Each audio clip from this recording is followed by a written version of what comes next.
You ever notice how fast we are to clap back? How quick we are to defend ourselves, prove our point, win the argument?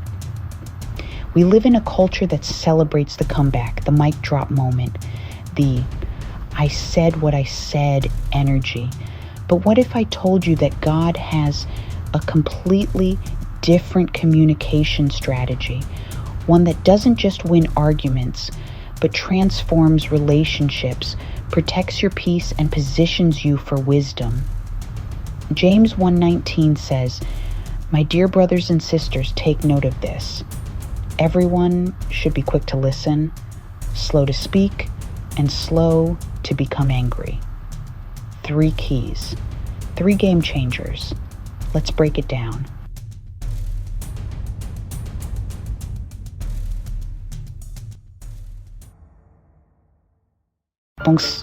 Quick to listen, not quick to assume, not quick to interrupt, not quick to formulate your response while the other person is still talking.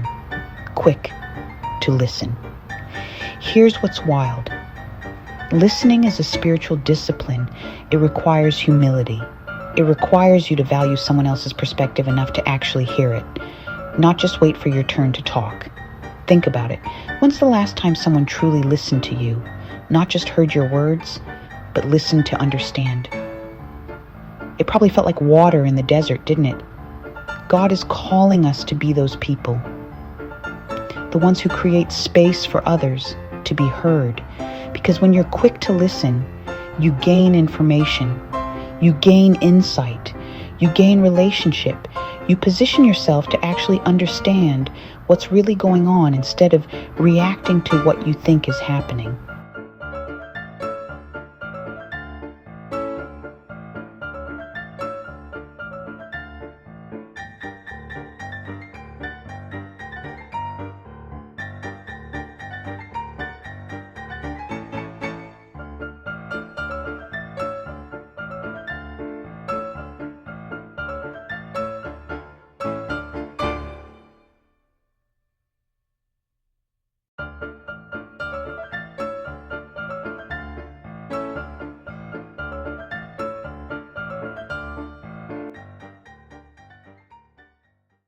Is slow to speak. This one hits different in the age of social media, doesn't it?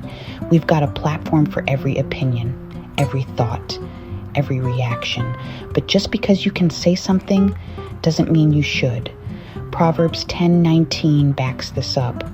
When words are many, sin is not absent, but he who holds his tongue is wise. Being slow to speak doesn't make you weak, it makes you wise. It means you're filtering your words through discernment instead of emotion. It means you're considering the impact before you release the words into the atmosphere. Because here's the truth, words carry weight. They create atmospheres. They build up or tear down. And once they're out, you can't take them back. You might apologize, but you can't unsay them. So pause, process, pray if you need to, then speak with intention.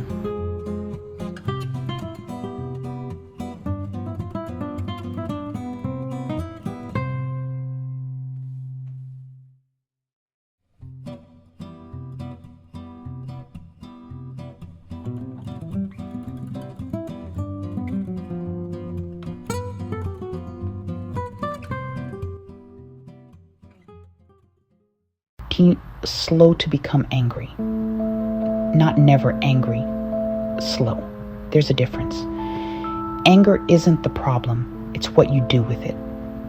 Ephesians 4:26 says, "In your anger do not sin." Righteous anger exists. Jesus had it when he cleared the temple. But most of our anger, it's rooted in wounded pride, unmet expectations, or fear. Being slow to anger means you create space between the trigger and the response. You don't react, you respond. You don't let the emotion drive the bus. You acknowledge it, process it, and then decide how to move forward. Because here's what James 1:20 says right after our verse. Human anger does not produce the righteousness that God desires. Your anger might feel justified, but does it produce righteousness? Does it draw people closer to God or push them away? Does it solve the problem or create more chaos?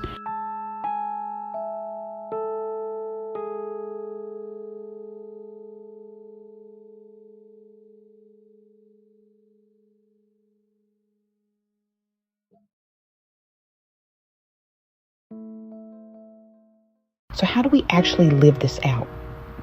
Before you respond in that group chat, pause. Listen to understand, not just to respond. Before you post that hot take, ask yourself, is this necessary? Is this kind? Is this true?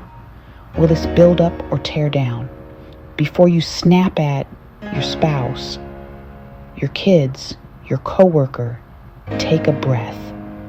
Create space. Remember that your reaction reveals what's really in your heart. This isn't about being fake or suppressing your feelings. It's about being in control of them instead of letting them control you. It's about operating in the fruit of the Spirit, including self-control, instead of operating in the flesh.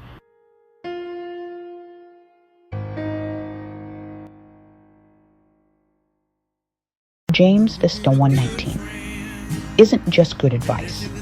It's a blueprint for supernatural communication. Quick to listen, slow to speak, slow to anger. Imagine what your relationships would look like if you actually lived this out. Imagine the arguments you'd avoid, the misunderstandings you'd prevent, the peace you'd protect. God's way is always better than culture's way. So let's be the people who prove it. If this encouraged you, drop a comment below with James 1:19 so I know you're locking this in. And don't forget to subscribe for more biblical wisdom that actually applies to real life. Grace and peace, fam. I'll catch you in the next one.